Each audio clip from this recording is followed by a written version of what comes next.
The Untold Journal Entries. Pride and Prejudice in a Bluestocking style. Humorous takes on a much-loved classic. Written and performed by Stephanie Poppins.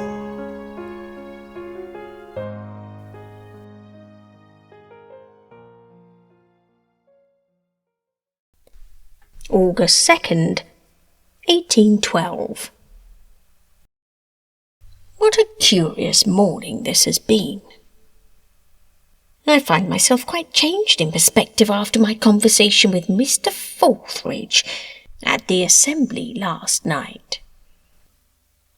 Here was a gentleman of evident learning and composure, who spoke with such measured wisdom.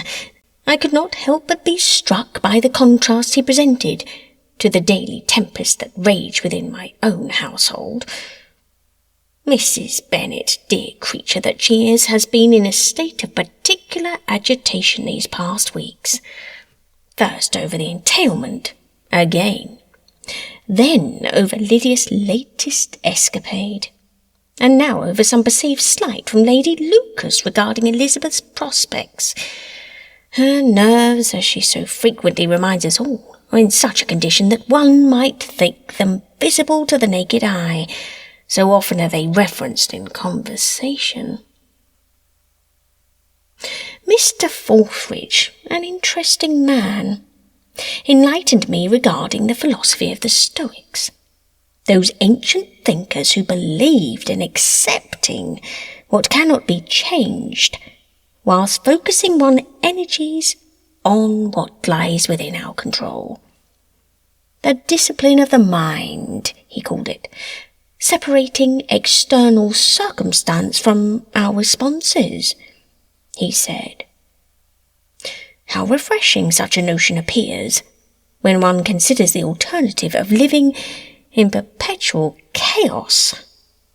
I declare I am tired of listening to the reactions of every shifting wind or fortune of social gossip. It was interesting to learn of the Bluestocking circle, where learned ladies practice such philosophical principles with remarkable success. I confess the irony is not lost on me, that women of education and reflection should demonstrate greater mastery over their emotions than my dear wife, who prides herself on the sensitivity of her feelings. Furthermore, the benefits Forthridge described are manifold. Peace of mind, improved judgment, the ability to respond rather than merely react. This appeals to a father of 5 daughters.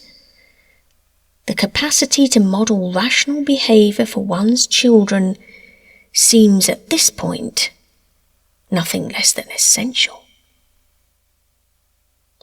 My dear Lizzie, I believe, possesses some natural inclination towards such steadiness, although she knows it not by name. Jane's sweet girl already embodies much of this philosophy through her gentle nature, but the younger ones, and therein lies the challenge. I find myself wondering whether I might introduce these concepts to my household in a more formal way, though I suspect Mrs. Bennet would declare such philosophy quite injurious to her nerves. The approach must be subtle.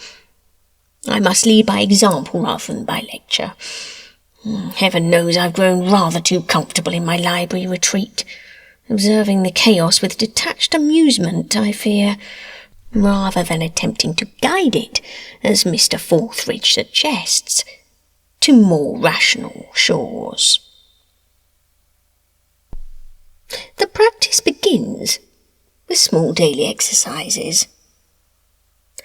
I must ensure my family examines their judgments and responses before reacting to their situations.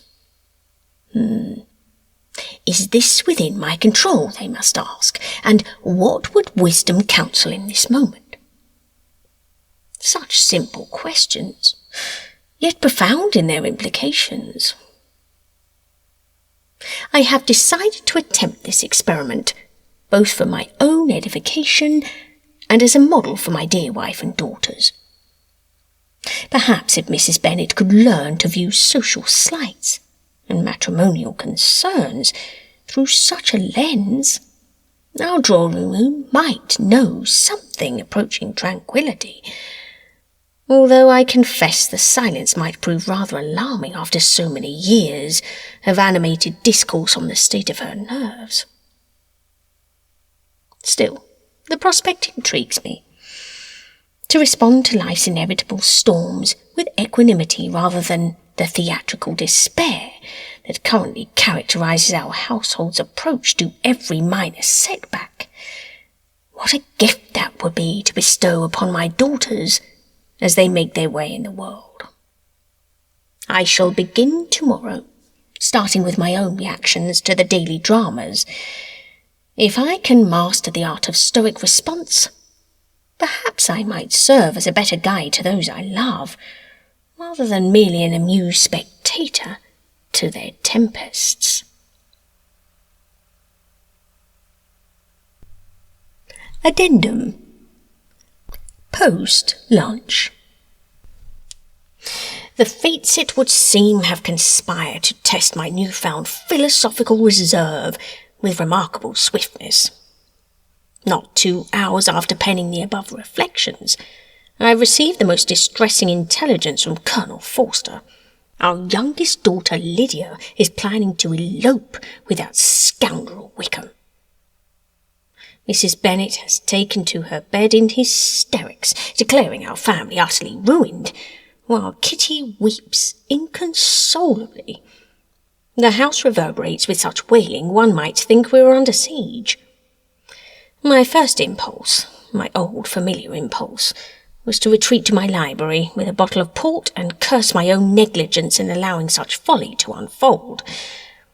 But Mr. Forthridge's words return to me now with startling clarity. What lies within our control and what does not?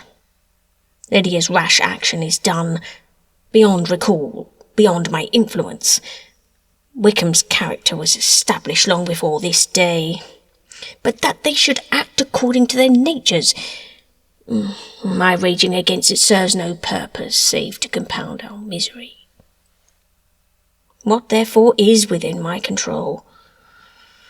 Nothing but my response, my actions moving forward, the guidance I provide to my remaining daughters, the strength I offer to my shattered wife, even as she declares herself dying of shame.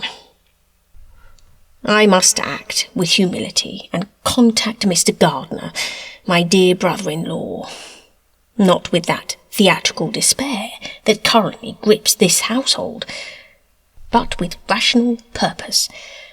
I shall go to London, seek out the wayward pair, and attempt to salvage what can be salvaged. This is the right and necessary course of action. Oh, but I had many more of my dear Elizabeth. She maintains her composure even now, and I see in her the very stoic principles I had only this evening resolved to cultivate. She asks practical questions. She thinks about where they might have gone, what resources Wickham possesses, and how might we proceed most effectively. She does not waste energy on lamentations over what cannot be done. Perhaps this crisis, dreadful as it is, shall serve as the very test Mr. Forthridge spoke of, the opportunity to practise sense under fire, as it were. If I can navigate this storm with reason, with action, no passion, no despair, then perhaps some good may yet come of it. I leave for London at first light, not to flee in panic, but to proceed with purpose. How prophetic those words Mr. Forthright quoted to me seem now. You have power over your mind, he said, not outside events. Realize this, and you will find strength.